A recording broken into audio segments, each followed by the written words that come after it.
Radio Free 102.3 KJLH. Good morning. I'm Dominique DiPrima, and as I'm approaching this microphone, I'm asking for blessings from God Almighty, the ancestors, the righteous elders. And guess what? It's the front page Saturday edition, now on weekly, right here at KJLH. We're going to jump right into it. Our topic today, where's my check? We'll talk about that stimulus money and all kinds of other help that you might be able to access during this COVID-19 crisis. From local, from national, from statewide, just money, resources. We've got a great team here that can help you help yourself and your family. I want to start out by thanking the Council President Emeritus, Herb Wesson, and the Independent Professionals Association for helping us make this thing happen on Saturdays. Really, really excited. Of the LA City Council from November 2011 through 2019. He's represented Council District 10 since 2005. He chairs the Rules, Elections, Intergovernmental Committees, and many more. Happily married for 35 years to Mrs. Fabian Wesson. He was also a former Speaker of the California State Assembly back in 2002 to 2004. I'm talking about Council President Emeritus Herb Wesson. Good morning. Good morning to you. And to make sure that my wife doesn't beat me up when I get home, it's 39 years, not 35. Well, congratulations. That's like 100 years in LA time for marriages. No, I've been blessed. I've been blessed to love one woman my entire life, and she puts up with me. Well, that is quite a blessing. So yes, thank you so much for helping us make this town hall of the airwaves happen every week. You know, because especially during this time of the COVID crisis, it's really helpful for people to be able to have access to up-to-date information and resources.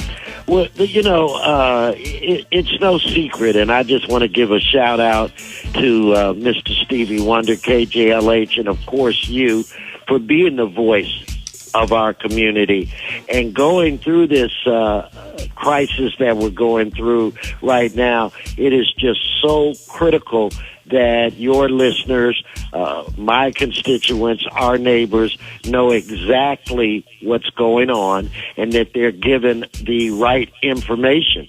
And just this week, I asked the county to break down their statistics by race.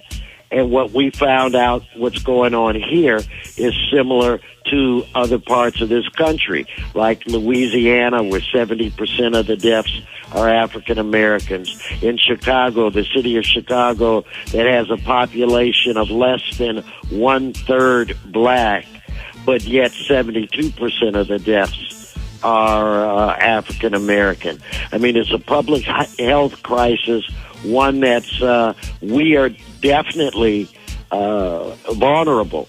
And early on during this crisis, there were social media reports that African Americans really were borderline immune. And that's not true.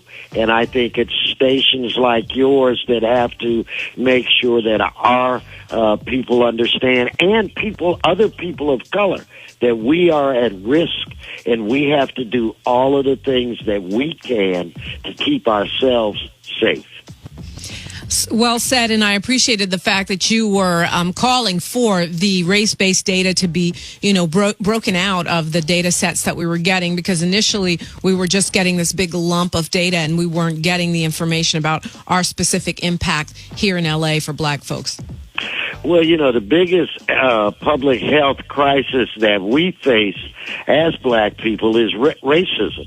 And this is a reflection of a broken healthcare system. And I think that the one positive thing out of this is this gives us an opportunity to let other people know. And when people are paying attention, that's the moment that you got to take advantage of so that we can change things. So hopefully this conversation will take us to a good place. Hopefully so. And speaking of the conversation, I think it's really important. We keep talking about forbearance versus forgiveness and how we're going to climb out of the deep financial holes that we are digging during this crisis. And that's why we said today we were going to focus on where's my check, how we can get help. One of the things that you brought forth in the city council is this idea of renters relief, yourself along with several members. Yeah, with several members. So explain how that would work and what it is. Well, I think that before I go into that, I also want to indicate that as we're receiving stimulus, packages, and the federal government is identifying areas of need, and there is a check coming for certain individuals from the federal government. We also need to make sure that as there is conversations about relief for businesses and what have you, that we here in LA are going to be joining the People's Bailout movement, which is about, as we're discussing this stimulus package, let's talk about what makes, even with our flaws, this country the greatest country on the planet, and that's the people. And so we're talking about providing good jobs and health insurance for individuals that want it, with a living wage and benefits. So in the next few weeks, you're going to see a group of us come together to promote that conversation as Congress is talking about various bailouts and helping different industries. We think that they should help the people. Nothing, something like a New Deal. Nothing makes you prouder than to have a job to go to where you get a livable wage. And so that's a movement that would definitely help us, and we want to try to get as many people on board with that as possible. Now, and I thank you for your leadership on that, because really what you're talking about is once we come out of lockdown, where do we go? Many of us that have lost our jobs, and you're putting together a program for living wage jobs with benefits, and I'm sure we'll continue to hear more about that as the weeks go by. Yeah, but the time to talk about that is right now. We've got to do everything that we can to shore up our health system, protect our health professionals.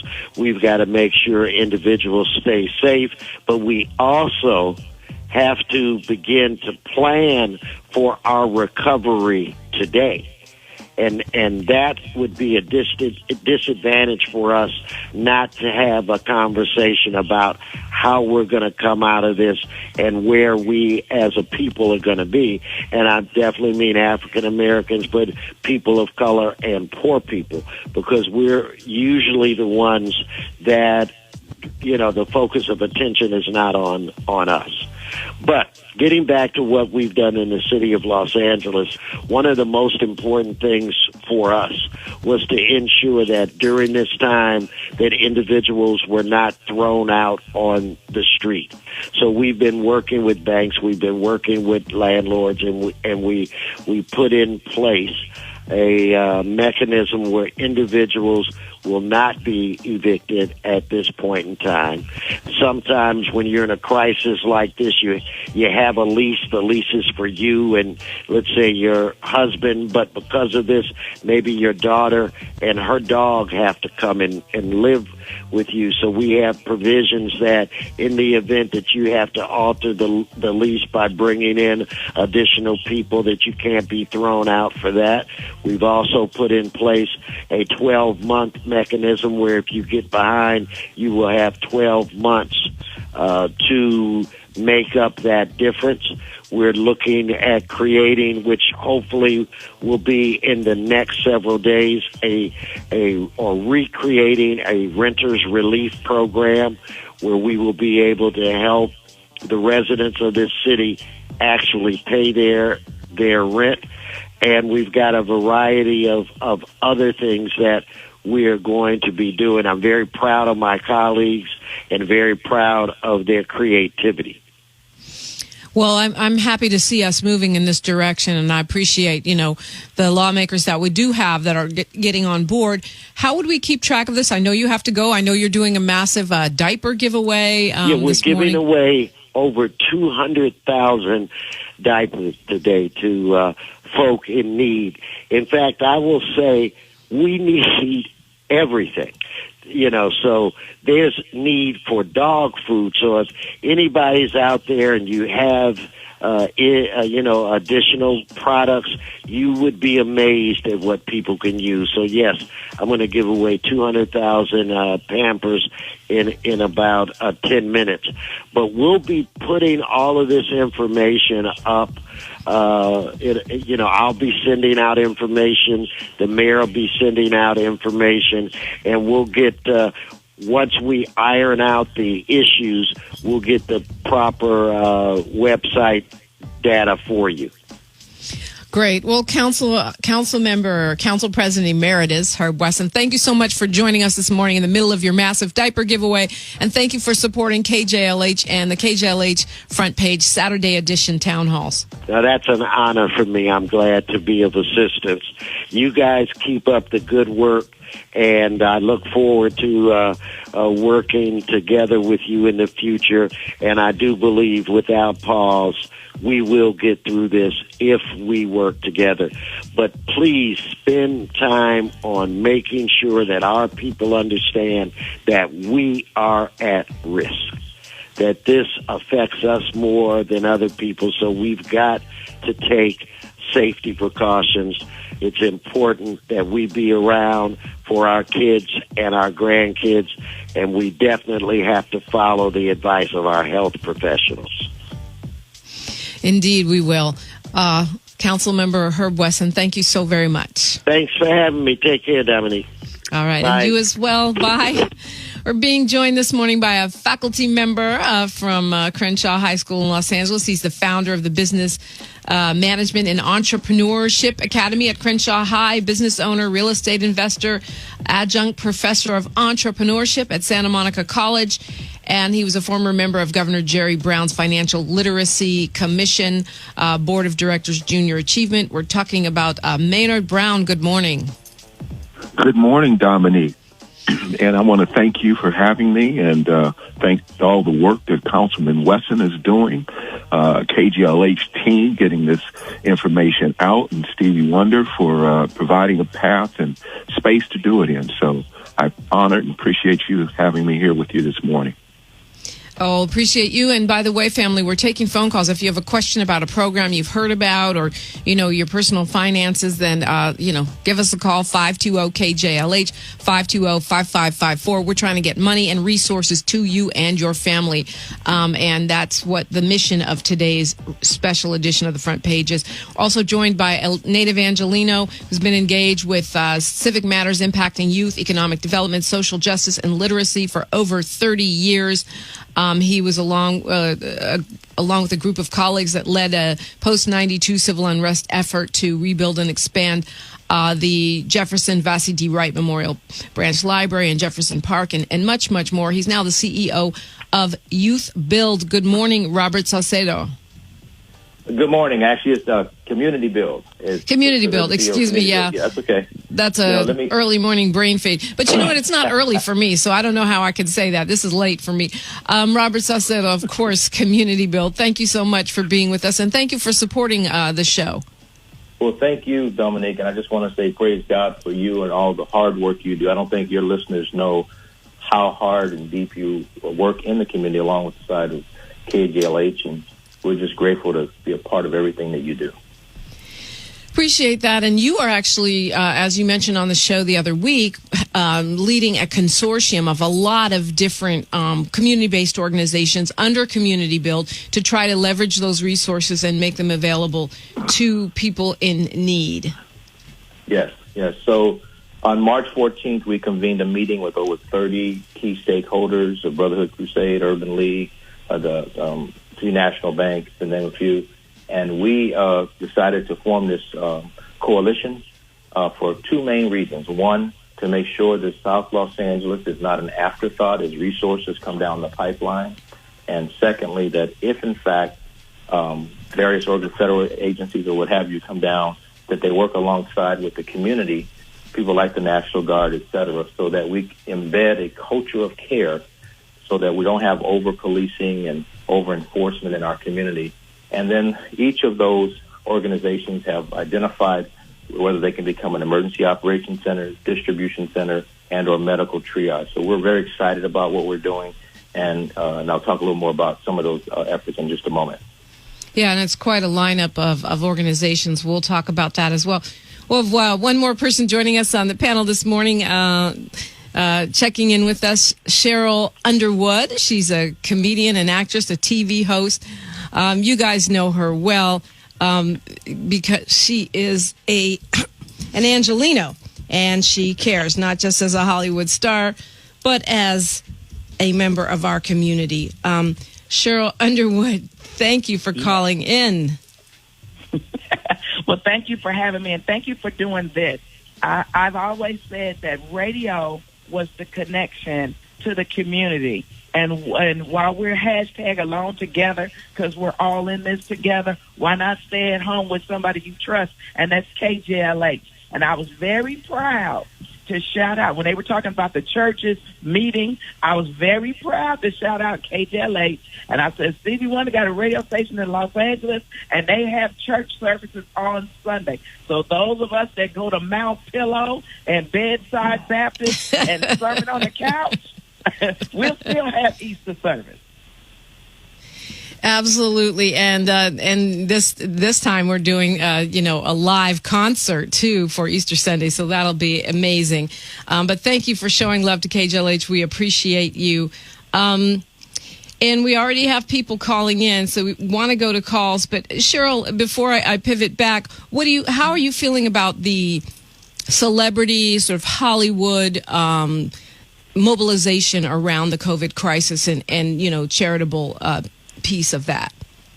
Well, I believe that people hear $45 billion from Bill Gates to find a vaccine, but you never hear about that $100,000 that somebody else did. You never hear about the hundreds of dollars. You rarely hear about the Cardi B joining another company and giving away $1,000 a pop. I think we're doing what we can, but it also illuminates the have and the have-not, and those that were check to check and living a lifestyle. And I'm just saying this, for the people who work with me, I'm trying to keep their check, and we're trying to keep this going. There is no sick day in some of our businesses. And I think what we need to be illuminating and working on now, not just for people like the Tyler Perry, because what he is doing is amazing and help paying people's grocery bills and things like that. There are celebrities that are doing this and that are doing things that are unseen and untold. But the infrastructure issue that your last caller spoke about, that also Councilman Wesson and his brother that's on right now, we have to build not just generational wealth, but the ability to stand on our own. Our businesses, soul food restaurants, fish places, they want to be able to deliver to their customers. Grocery stores in the local area, the mom and pop business that was pushed out by somebody. And I want people to remember this when it is time to vote. Just because somebody put their name on a check, you know what he's trying to do, Dominique? Trying to make it look like the money came from him. But it didn't come from him. It came from your tax dollars. So I don't want people to just look at celebrities as, yes, we're streaming. Yes, we're trying to keep people at home. DJ D-Nice did a good thing. Chemistry did his thing. John Legend's doing his thing. But the fight is not just to entertain. The fight is to enlighten, empower, and educate.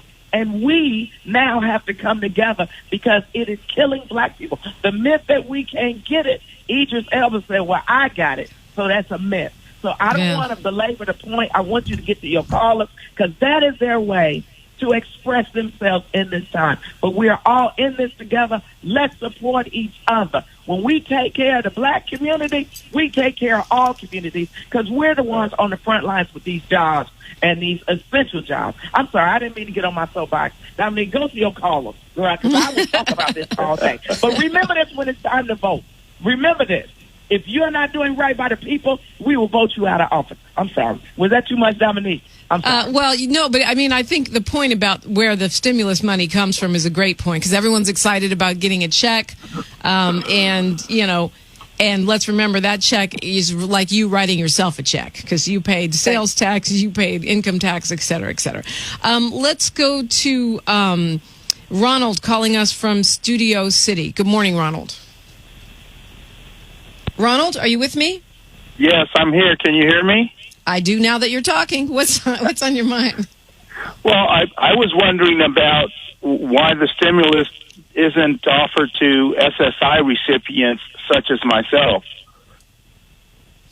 I don't know the answer to that. Are you sure that that's true? And Mr. Brown or Mr. Sausedo, do you have any additional information on that? Yeah, Dominique, I could chime in here. If you're getting Social Security, that was worked out in Congress, and you should be getting a check. I think the challenge for a number of people is making sure that they have a direct deposit account that check could be deposited into. But the Social Security recipients came up in that latest battle inside of Congress. Yeah, I know Social Security is getting it to get them a check. I know that Social Security is getting it because they said they had to file their taxes, then they changed it and said you don't have to file your taxes, you'll automatically get a check. And then some accountants are recommending that they file a simple income tax anyway, just to be on the safe side. And if you do, I know the IRS should have a website up this week where you can add your direct deposit information easily online if you didn't have it there before. But I don't know for sure about SSI. Do you? Disability, in other words. Yes, the SSI should be a portion of that. That's just a component of Social Security.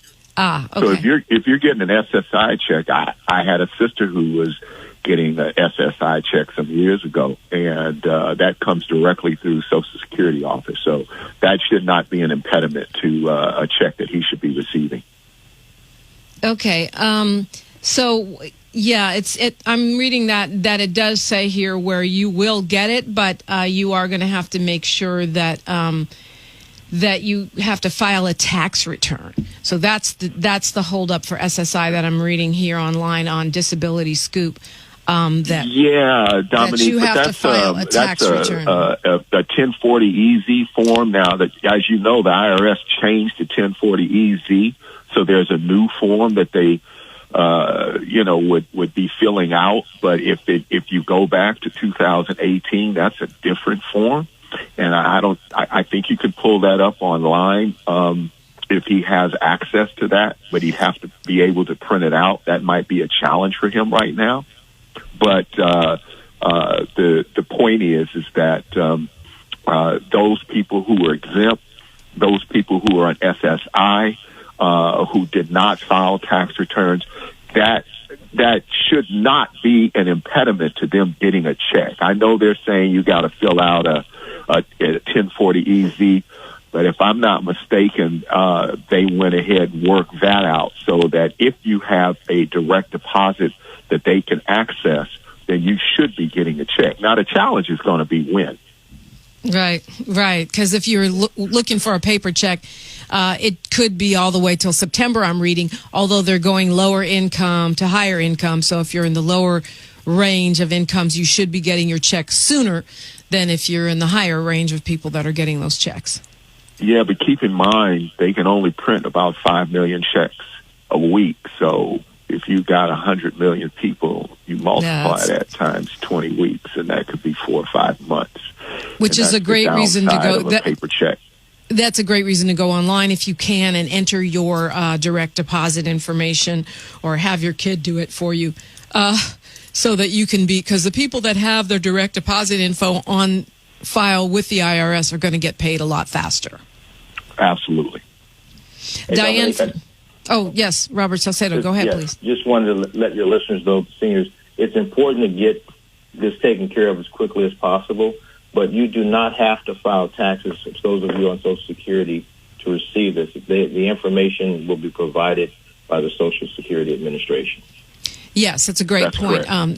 But I'm reading that if you're on SSI, you do have to file. You do have to file taxes, but not regular Social Security, the retirement type of Social Security, or that's what I'm reading. So you may want to check with your tax professional. You could go to wealthmanagementlb.com, see what my friend Marie might be able to help you out there. Diane from LA. Hi, I'm a landlord and I own an apartment building, and I'm having trouble taking care of my mortgage, and I'm trying to find the information from the SBA loans, and that's when I'm having difficulty finding where to go, which banks who help you with the SBA loans. Dominique, this is Maynard. I think I can help her with that. I'm also a landlord as well, so I can appreciate the challenge that you're going through. There are a couple of things that you're up against. Number one is that unless you have a federally backed loan, then you're probably dealing with a mortgage-based security that the actual lender, not the loan processor, not the loan servicer, but the lender who owns the paper. And what I mean by that, who actually owns your loan, is a private sector investor. It could be a bank, for example, Royal Bank of Canada. It could be individuals. But the point is that you're going to be dealing with them to get any kind of forbearance or to work out any deal that would give you some relief on the mortgage side that you would have to pay. So there is that. Now, if you have a small business, that means that you've created a limited liability corporation, or you're a C corporation or even S corporation. You have a small business or a sole proprietor. Then you should be able to go to a community bank such as Broadway Federal. You can go to Bank of America, and you can apply for this loan. This is an extraordinary time.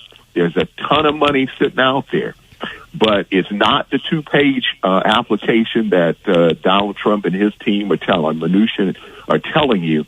It's a longer application. It's somewhat convoluted. The banks have made it a little bit more convoluted as well, but they will work with you. So back to Dominique's point, I think people like Marie Deary, if you have an accountant or a financial advisor who's assisting you in some way, they can help you with that application. And I would encourage you as a small business owner, and you should be if you're owning property, whether that's a sole proprietorship or a corporation that you've established, to take advantage of that small business loan. Go in there.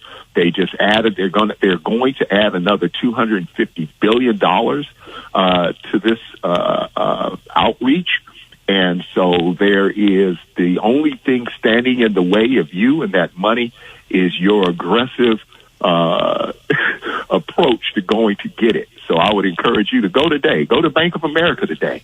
What would that type of loan that you're talking about? What would it be called? That would be it would be the SBA loan. So she would come through SBA. That's who's distributing the loan, and tell them you're there for a small business loan, SBA loan, and they'll know exactly what you're talking about. Also, there are organizations, small business development organizations that can help you as well. And there's a whole listing of that. So, Dominique, I don't want to take a lot of time here. Yeah, we have a lot of that stuff. And look at small business development people like Pacific Coast Regional, for example, and they'll help her get inside of these loans. Yeah, we have a lot of that stuff up on our website, too, KJLHradio.com. We're going to continue our conversation. We're talking with Maynard Brown.